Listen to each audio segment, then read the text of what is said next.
sin querer, si lo puedes volver a activar. O bueno, lo activan después cuando él hable, no importa. Ya lo voy a activar por si acaso.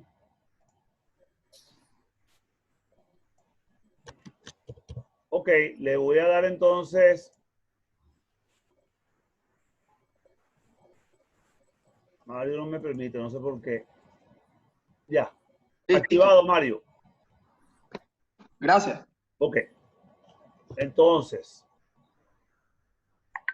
vamos a darle comienzo a la actividad de hoy. Estamos grabando. Sí, ya está grabando, profe. Estamos grabando. Entonces, bueno, el día de hoy es la sesión número 5 de pinceladas sobre COVID-19 y la salud pública. Déjenme que se ponga en amplio. Por favor, el resto que sí que apaguen el video. La cámara. Fiorella y María Alejandra. Ya, listo. Ok, ya estamos listos. Yo reduzco esto, perfecto. Entonces, una vez más, les recuerdo que esta es la actividad patrocinada y hecha y producida por el Departamento de Medicina Preventiva y Social, su cátedra de Salud Pública y el Centro de Estudiantes de la Escuela de Medicina Luis Racetti, Facultad de Medicina, Universidad Central de Venezuela, la universidad que quita la sombra. Aquí tenemos las sesiones que se han dado. Vamos en este momento en la 5ª sesión y tenemos una última sesión programada para el próximo 27 de julio, donde vamos a ver derechos humanos y COVID, y vamos a hablar sobre tuberculosis y COVID y la evolución de la pandemia. En este caso va a estar dada por el ingeniero María Alejandra Tamayo, que pertenece a nuestra escuela. Les recuerdo que COVID-19 y la salud pública, el problema de salud pública, todos estamos evidenciando que el COVID-19 impacta de manera intensa a toda la sociedad en todos los sentidos. Y recordamos que desde el punto de vista de qué es la salud pública, es la ciencia y el arte de mejorar la salud de la población mediante los esfuerzos organizados de la sociedad, y consta de dos grandes herramientas que son la promoción de la salud y la prevención de la enfermedad, entendida en su más amplio sentido de la palabra. El día de hoy, entonces, tenemos esta 5ª sesión. Les voy a dar una primera introducción y estadísticas del día, como hemos venido haciendo. Luego vamos a hacer unas perspectivas de los profesores y estudiantes y la educación a distancia. Para esto vamos a dar primero una charla rapidita inicial con elementos fundamentales por el coordinador de investigación, el profesor Mariano Fernández.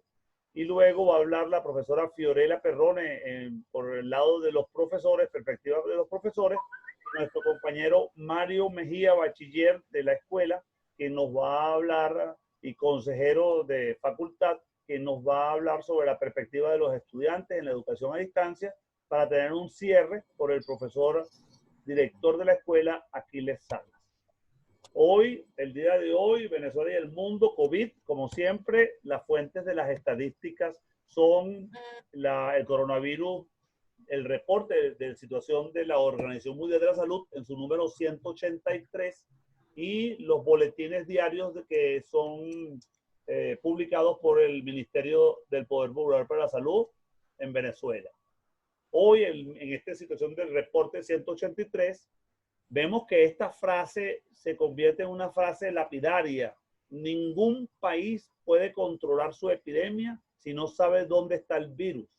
El director general de la OMS nos recuerda a todos que si no tenemos forma de hacer el diagnóstico oportuno, rápido, y hacer seguimiento a los contactos y a las comunidades afectadas, difícilmente vamos a poder hacer el diagnóstico, y más duramente vamos a poder hacer el control. Esto es muy pertinente para Venezuela porque tenemos dificultades con los diagnósticos. En las estadísticas internacionales vemos que la epidemia global sigue en avance. Van más de 15 millones de casos hasta el día 21 de julio, con 620.000 fallecidos. Dentro de los países vemos que Estados Unidos, el país que más casos tiene reportados, confirmados, duplica a Brasil, que tiene 2 millones, y Brasil duplica al tercer lugar, que es la India. Y esta también, ¿verdad? Prácticamente, si no duplica, es muy superior a la siguiente, que es Rusia. Y así vemos entonces que luego esta duplica a Sudáfrica. Si nos damos cuenta, tenemos entonces dos países importantes de Latinoamérica, de América, como los Estados Unidos de Norteamérica y Brasil de Sudamérica. Luego tenemos el sureste asiático, luego tenemos Europa y por último tenemos a África, que ya están dando la hora dentro de los primeros países que contribuyen en el número total de casos. Esta lámina la comparte con un amigo quien está presente el día de hoy en esta videoconferencia, Agustín Cangas, quien hace seguimiento, él es financista. Sin embargo, hace unos estudios muy interesantes y yo quisiera traer esta lámina solamente para recordarles a todos, uno, que en cuanto a los fallecidos, ya Colombia tiene 7.166 muertes hasta el día 21 y ayer solamente murieron 237 confirmadas por COVID. Brasil, también nuestro vecino, presenta 81.597 muertes y ayer, solamente ayer, tuvo 1.346, mientras que Venezuela en total lleva 120 muertes y ayer 4. Esto nos habla de que de una manera u otra o estamos muy retrasados en la epidemia o han ocurrido eventos que vamos a tratar de explicar en el transcurso de hoy y que han sido explicados anteriormente. Aquí vemos la lámina más importante de la Organización Mundial de la Salud, donde vemos por regiones del mundo. Como siempre, la China fue la que inició el problema en enero, una primera onda epidémica que nuevamente vuelve a aparecer en julio. Nunca alcanzan las cifras de antes, pero vuelve a aparecer una pequeña onda epidémica muy inferior que el resto de las zonas del mundo. En la región amarilla aparece Europa, que se reduce importantemente, pero sigue contribuyendo. A partir del 18 de mayo se estabiliza y sigue contribuyendo. Y luego tenemos, déjenme ver para ver una cosa. Ajá. Y luego tenemos a las Américas, donde contribuye desde el mes de marzo de manera importante y actualmente aporta más de la mitad de los casos. Hay dos regiones del mundo, la violeta, que vemos que viene ascendiendo de manera paulatina y a partir del mes de junio empieza a contribuir de una forma mucho más importante y está ubicada fundamentalmente por la India e Indonesia, que aporta la cantidad de casos. Y esta franja azul, que no llega a aparecer de manera importante, sino también a finales de junio, vemos que entonces es África, y el país que más está aportando casos es Sudáfrica.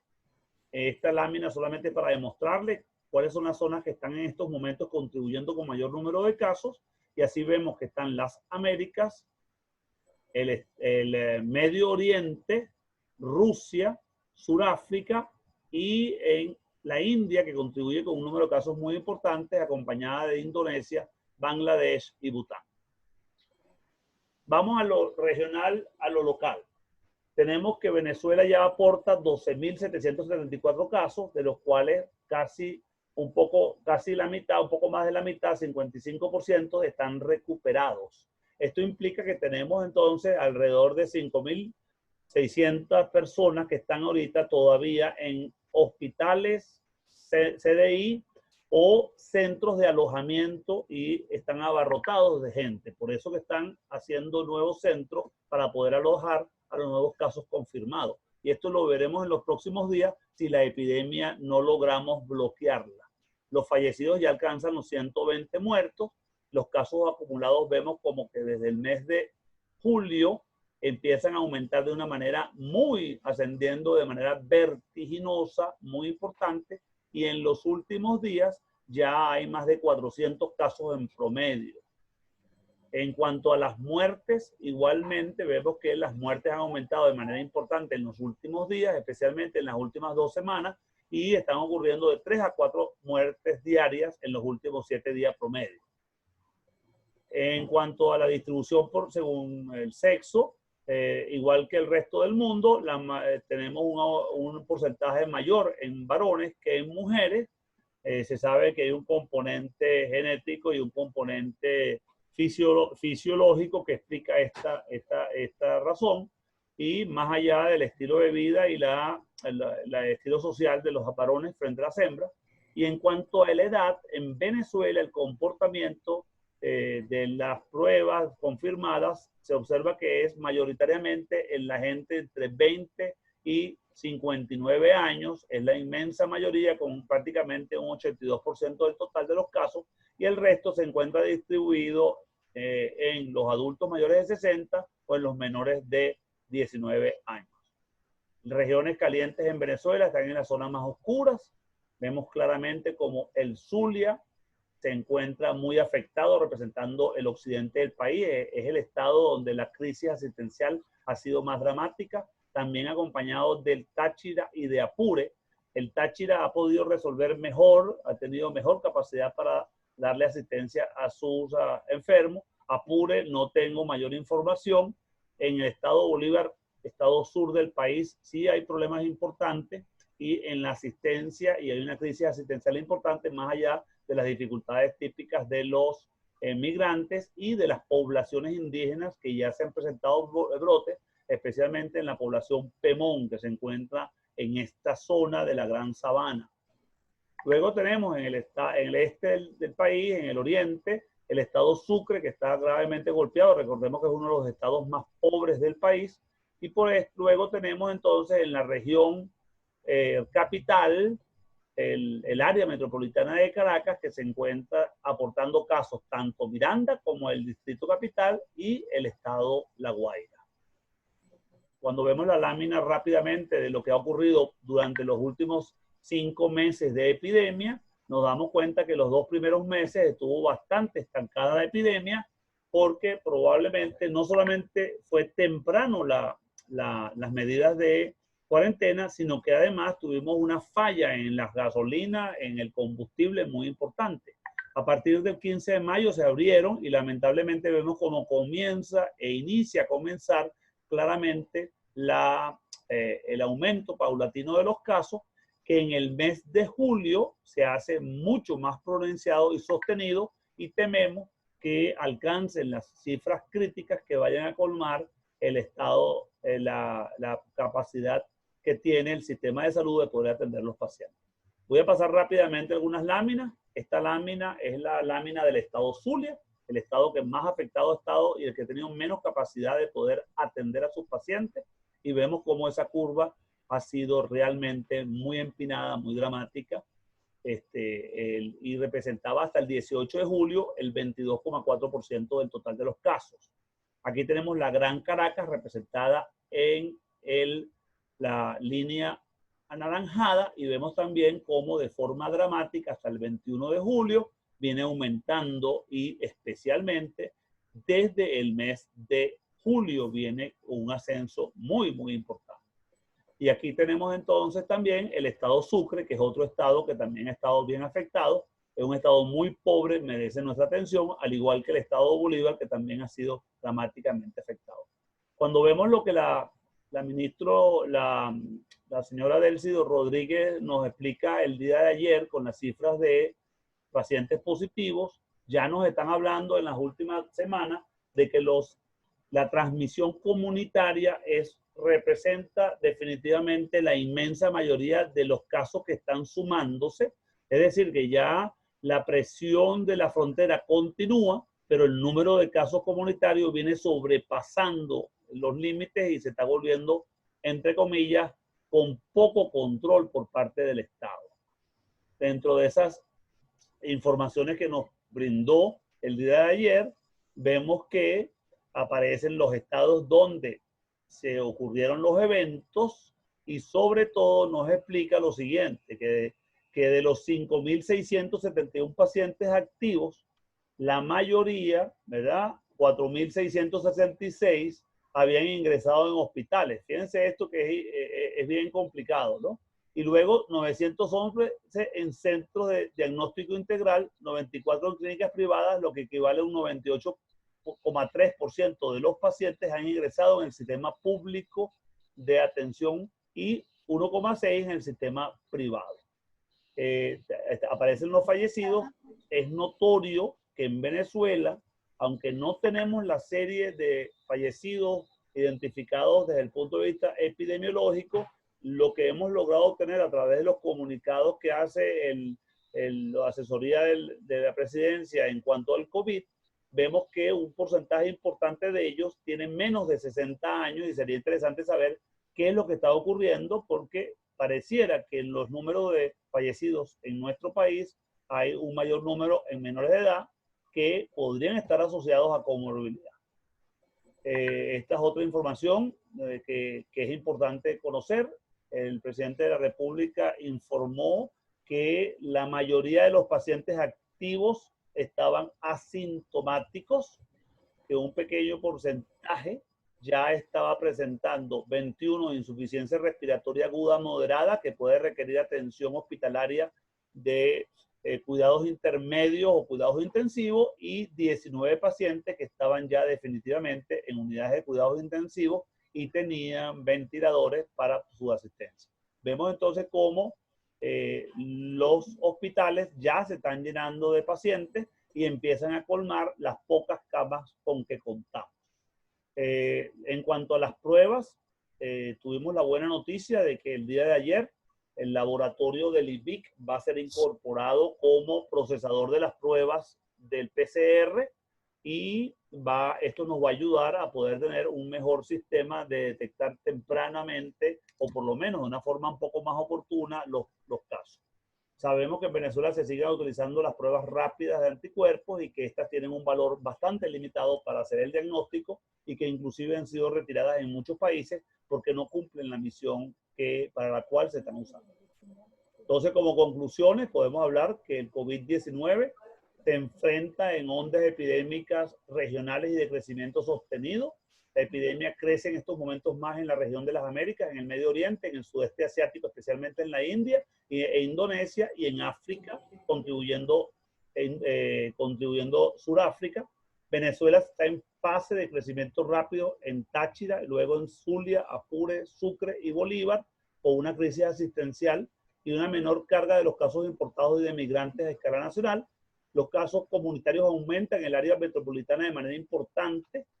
Sin embargo, los funcionarios públicos en actividades de calles o productivas y los migrantes son los que contribuyen más en la propagación, y generalmente se tiende a atribuirle la culpa generalmente a los migrantes, y no están hablando de los funcionarios públicos, que son los que en las últimas semanas hemos visto cómo aparecen en brotes epidémicos importantes y se han convertido en propagadores también de la infección. Las muertes han aumentado en esta última semana y se pronostica que para las próximas semanas tengamos un aumento exponencial de la epidemia si no se cumplen a cabalidad las medidas de contención social y de salud pública. El personal de salud y los hospitales tienen déficits importantes de servicios, de educación, equipos de protección e insumos. La presión migratoria continúa. Se habla de más de 30.000 o 60.000 personas que están a la espera para entrar, y se habla de que han entrado más de 30.000 o 40.000 por los caminos verdes, sin control y sin ninguna forma de saber dónde están ubicados. La crisis económica y de servicios básicos sigue empujando a la población a salir y hace más difícil la contención social y el cumplimiento de las medidas. Así que esta es la situación que tenemos para hoy. No es tan alentadora. Sin embargo, bueno, es la situación que tenemos, y bueno, vamos a continuar ahorita con las pinceladas sobre salud pública el día de hoy, con las perspectivas de profesores y estudiantes y la educación a distancia. Y por eso me complace que tengamos estos invitados especiales, Aquiles Salas y el doctor Mariano Fernández, y le voy a dar chance entonces ahorita al doctor Mariano Fernández para que hable. Les está hablando Alejandro Rizquez, del Departamento de Medicina Preventiva y Social de la Escuela Luis Racetti, Facultad de Medicina, Universidad Central. Entonces, amigos, ahorita voy a continuar con el doctor Mariano Fernández. ¿Estabas ahí, Mariano? ¿Aló? ¿Mariano? Sí está, profe, pero está en mute. Tiene que activar el micrófono. Déjame ver cómo hago. Mariano Fernández. Mariano. Pues yo lo había colocado, creí que lo había colocado en... ¿ah? Debe ser que lo volvió a poner en mute. Gracias. Mariano, bienvenido nuevamente. ¿Oíste? Voy a colocar tu conferencia para que le des inicio en cuanto te sientas cómodo con ella. ¿Oíste? Adelante. Compartir. La tuya es... Vas a compartir la tuya, ¿verdad? ¿no? Esta es. Sí. La voy a poner en grande y los micrófonos están a tu orden, Mariano. Sí, bueno, primero que nada, mientras la pones en presentación, Alejandro, tú me la vas pasando, ¿verdad? Por supuesto, Este, Di, por supuesto. Muchísimas gracias por esta invitación. Este, Lamentablemente no puedo hacer no puedo pensar en hacer un tratado sobre educación a distancia o la importancia que ella tiene en momentos como este, pero quisiera compartir con el grupo oyente algunas reflexiones y algunos trabajos que hemos estado realizando conjuntamente con personal de la Facultad de Medicina en cuanto a cómo enfrentar esta pandemia. La próxima, Alejandro, por favor. Bueno, primero que nada, quiero que sepan que hay una cantidad de procesos académicos y administrativos importantes que soportan la actividad universitaria.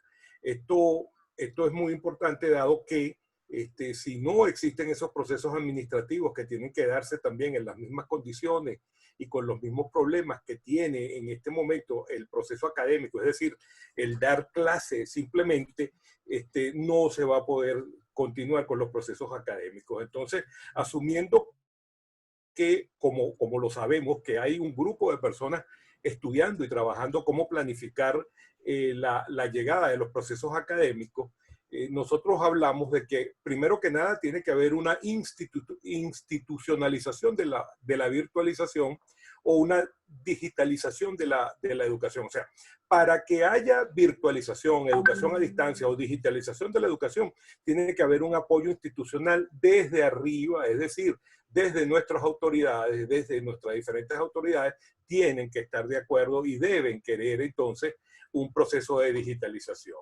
Esto requiere, por supuesto, una cantidad de recursos y dotación de equipos, recursos como plataforma tecnológica dentro de la UCB y equipos para los diferentes profesores y estudiantes que están en este trabajo. Por otra parte, las personas, los actores, los que van a intervenir, requieren también de algún tipo de preparación y en definitiva de competencias digitales docentes y estudiantiles. A pesar de que es cierto de que muchas instituciones, incluyendo la Universidad Central, tenía o tiene planes de virtualización o bimodalidad al mediano o al corto plazo, la situación pandémica obligó a una virtualización forzada. Es decir, en un momento dado no hubo otra forma de trabajar sino a través de los eventos virtuales. Entonces, esto ha traído como consecuencia una cantidad de problemas que voy a tratar de desgranar. Pero fíjense que las TIC, es decir, las tecnologías de la información y la comunicación en el aprendizaje, va a requerir definitivamente de una nueva cultura de parte nuestra, de parte de cada uno de nosotros que somos actores en este proceso.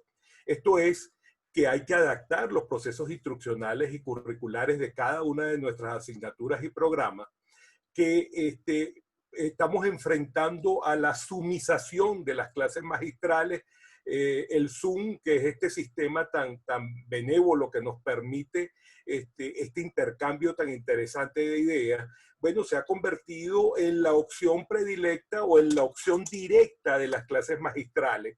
Esto tiene mucho sentido, dado que el individuo que está, el profesor, así como nosotros que estamos acostumbrados a pararnos frente a un grupo de estudiantes con una presentación PowerPoint, ahora no lo podemos hacer en un aula, pero lo hacemos a través de Zoom. Zoom es el ejemplo más cercano de una clase magistral. Esto trae como problema o como consecuencia dos problemas importantes. Uno es las clases prácticas, que son muy típicas y necesarias de la educación en ciencias de la salud, y la evaluación. La evaluación en los ambientes virtuales, que son cosas que las personas no aceptan con facilidad. Entonces, por eso hablamos de que hay una nueva cultura, o sea, es necesario que exista una nueva cultura frente a esas situaciones. Finalmente, en la lámina les tengo la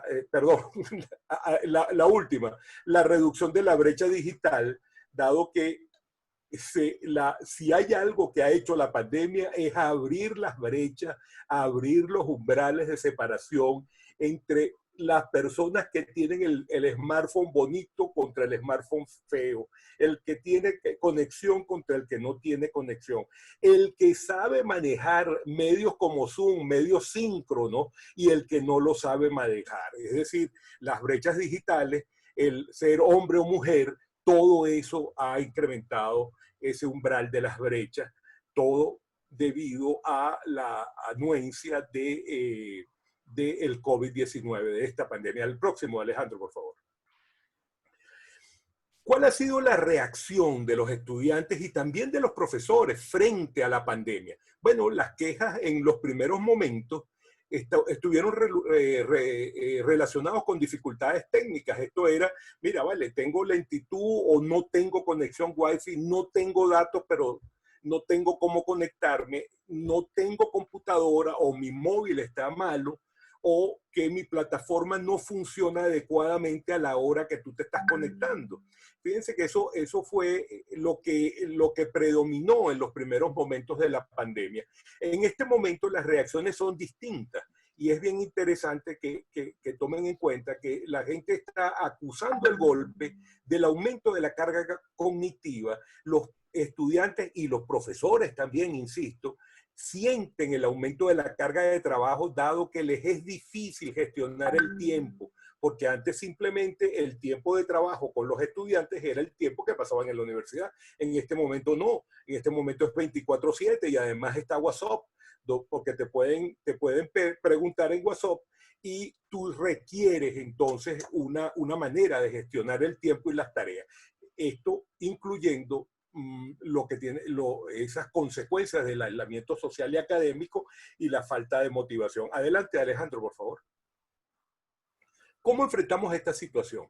Existen algunas estrategias que venimos trabajando las personas que hemos tratado de trabajar en línea desde hace algunos años atrás, ¿no? Uno es que hay que estructurar los contenidos del curso, organizándose de manera sistemática para que faciliten una secuencia didáctica y que faciliten también la navegación en las nuevas formas de entrega de la información. Porque ahora te lo voy a entregar por una web, no vas a venir a clase o vas a ir a la fotocopiadora a buscar las copias. Las actividades de aprendizaje tienen que ser claramente orientadas y supervisadas con los materiales disponibles. Es decir, yo no puedo poner en este momento actividades o clases o tareas si no tengo los materiales y si no estoy seguro de que mis estudiantes lo tienen.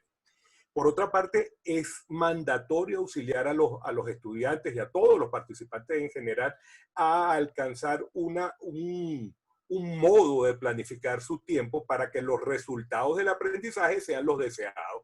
Esto, por ejemplo, pudiéramos hacerlo a través de un calendario de actividades. Ahí enumero algunos de los elementos más importantes que debiera tener un calendario de actividades en cuanto al control periódico, el cumplimiento de fecha, la adecuación y distribución en la organización del tiempo. Y, por supuesto, evitar la sobrecarga, porque ustedes pueden ver cómo las personas que en colegios, en escuelas o universidades que están haciendo uso de educación a distancia, educación virtual, cómo se sienten saturadas por la cantidad de trabajo que están recibiendo. Por otra parte, hay que mantener un uso simple de la tecnología. O sea, hay que buscar tecnologías simples y accesibles que ofrezcan alternativas en los momentos necesarios. Acuérdense el apagón que tuvimos en un momento dado. Dime, Alejandro. Aló. Ajá. Hay que seleccionar recursos de aprendizaje externos para complementar el contenido de los cursos. La próxima, por favor.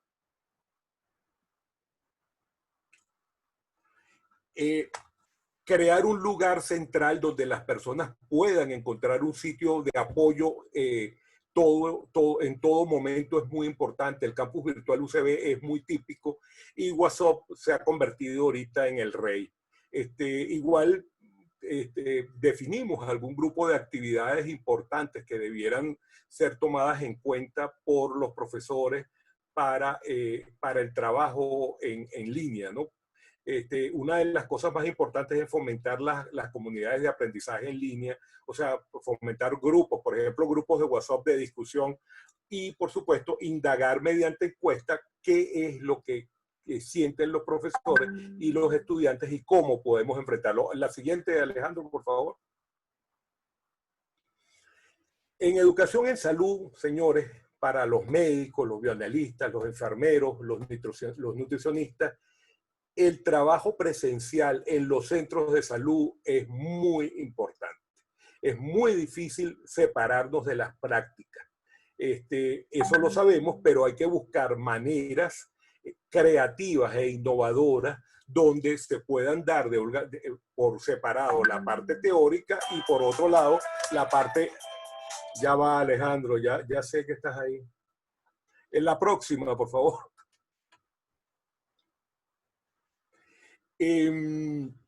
Bueno, aquí les tengo algunas estrategias para virtualizar las prácticas. Adelante. Por favor, la siguiente.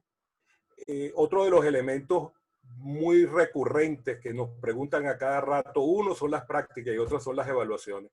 La evaluación en la virtualidad no puede hacerse igual que la tenemos en la presencial. O sea, si ustedes están acostumbrados a hacer un examen de múltiple elección en presencial, no es lo mismo para hacerlo en virtualidad. Por otra parte, menos es más. Nosotros hacemos mucho menos con mejores resultados en las prácticas virtuales. Aquí les listo unas fortalezas importantes en la evaluación a distancia. Adelante, Alejandro.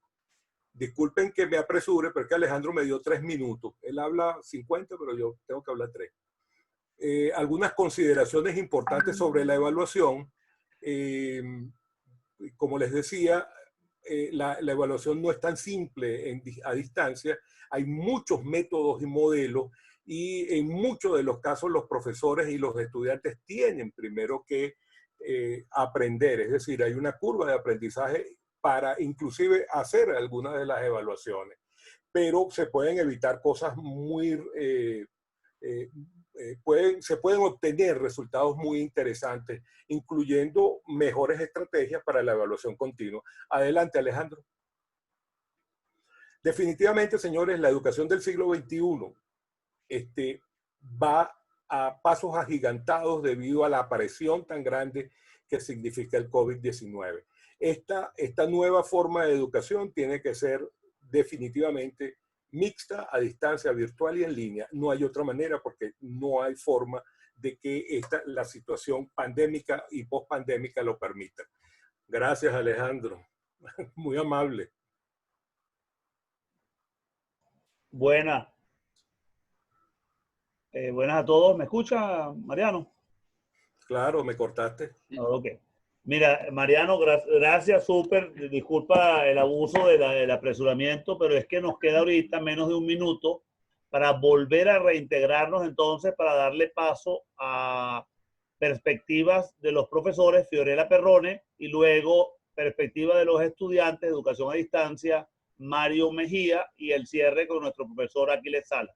Favor a tenerse al tiempo dispuesto porque no pudimos lograr el chat largo con el Zoom. Entonces, bueno, vamos a cerrar ahorita y nos reincorporamos otra vez a la misma actividad. Muchísimas gracias a todos. Nos vemos ahorita mismo, pues.